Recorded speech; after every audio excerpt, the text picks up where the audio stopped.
जिले के देवभोग ब्लॉक के मनरेगा दफ्तर में फाइलों को संजो रहे ये है वैदेही और लक्ष्मी। दोनों उसी सुपेबेड़ा ग्राम के हैं जहां किडनी के रोग काल बनकर आया। दोनों के पति शिक्षक थे, लेकिन किडनी रोग से लक्ष्मी सोनवानी के पति क्षितिराम की मौत 2014 में तो वैदेही क्षेत्रपाल के पति प्रदीप की मौत 2017 में हो गई। बीमार से ग्रसित पति को जमीन जेवर तक बेचना पड़ा। हाउस लोन निकालकर इलाज में खर्च किए पर जान नहीं बचा पाए। दोनों के तीन तीन संतान हैं। गुजर बसर बच्चों के परवरिश की जिम्मेदारी भी इन्हीं पर है। 2019 में राज्यपाल के द्वारा के बाद इन्हें कलेक्टर दर पर प्रतिमाह 10,000 पगार पर नौकरी मिल गई, लेकिन ये रुपए महंगाई के ज़माने में गुजर बसर के लिए नाकाफ़ी है। इन्हें आज भी बच्चों के बेहतर भविष्य के लिए मदद की आस है। किडनी के बीमारी से मुखिया के गुजर जाने के बाद गांव में और भी 80 से ज़्यादा ऐसी बेवा है जो परिवार चलाने बिना किसी सरकारी मदद के संघर्ष कर रही है। सिलाई मशीन पर बैठकर धागा पिरोती ये महिला है प्रेमशिला। पति प्रीतम आडील के अलावा परिवार के सास ससुर की मौत 7 साल पहले एक एक करके बीमारी से हुई। छोटी ननद व 2 बच्चे के भरण पोषण का जिम्मा अब प्रेमशिला के कंधे पर है। घर की हालत बता रही है कि सिलाई मशीन के भरोसे किसी तरह भोजन का ही इंतजाम कर पा रही है।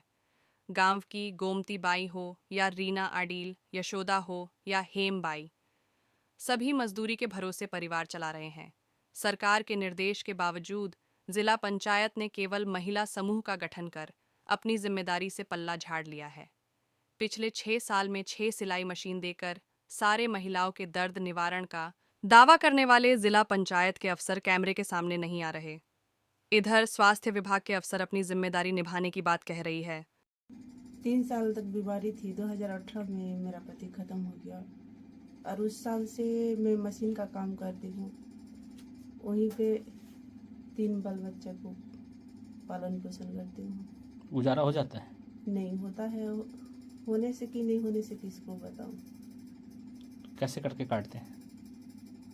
ऐसे जो भी होता है सरकार चावल देती है, उसी में भी थोड़ा सा मेंटेन हो जाती है। बाकी और खर्चे जो है बाल बच्चे के शौक को?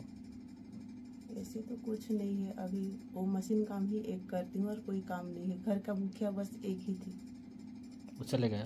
वो चली गई। क्या चाहते हैं आप? कोई अभी कुछ नहीं चाहती हूँ। सरकार की तरफ से कोई भी काम होने से परिवार को पालन पोषण तो कर पाऊंगी। ऐसे बस ये अपेक्षा है? यही अपेक्षा है। क्या नाम लिखती है? प्रेमशिला। सबसे पहला तो पानी में वो कह रहे हैं कि हैवी मेटल्स है, तो गवर्नमेंट पीएचई डिपार्टमेंट उसका जो भी निराकरण करने का सोच रहा है। सेकंड रीज़न है वो एक कच्ची शराब आती है काला घोड़ा करके, जो उड़ीसा से आती है। 20 रुपीज़ का पैकेट होता है, कॉन्सेंट्रेटेड होती है। One of the reason for kidney damages alcohol also. दूसरा कि वहाँ पे पेशेंट्स को diclofenac injection they are habitual, like अगर इंजेक्शन मतलब दर्द हो रहा है तो they want injection, that too दर्द का इंजेक्शन। तो अगर अनरजिस्टर्ड मेडिकल प्रैक्टिशनर्स भी होंगे जो बोल्डली ये इंजेक्शंस लगा रहे हैं। Some people are using steroids also there, तो ये एक कारण हो सकता है नेफ्रोटॉक्सिसिटी का। क्या इसके लिए पहल कुछ की जाएगी?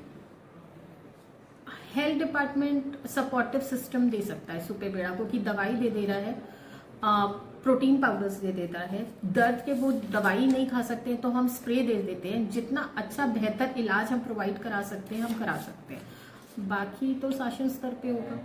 आर्थिक सहायता के लिए शासन स्तर पर बताएंगे, इनकी मांगे अवगत कराएंगे। बहुत मुश्किल है हम लोग का जिंदगी गुजार पाना।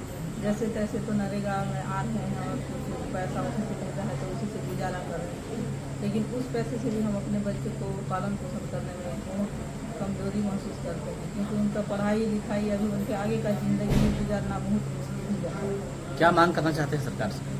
हमारी सरकार से यही मांग है कि हमारे बच्चे को कम से कम अनुकंपा का छोटा मोटा चपरासी का भी नौकरी दे दे और हम लोग को पेंशन हमारा पेंशन दे।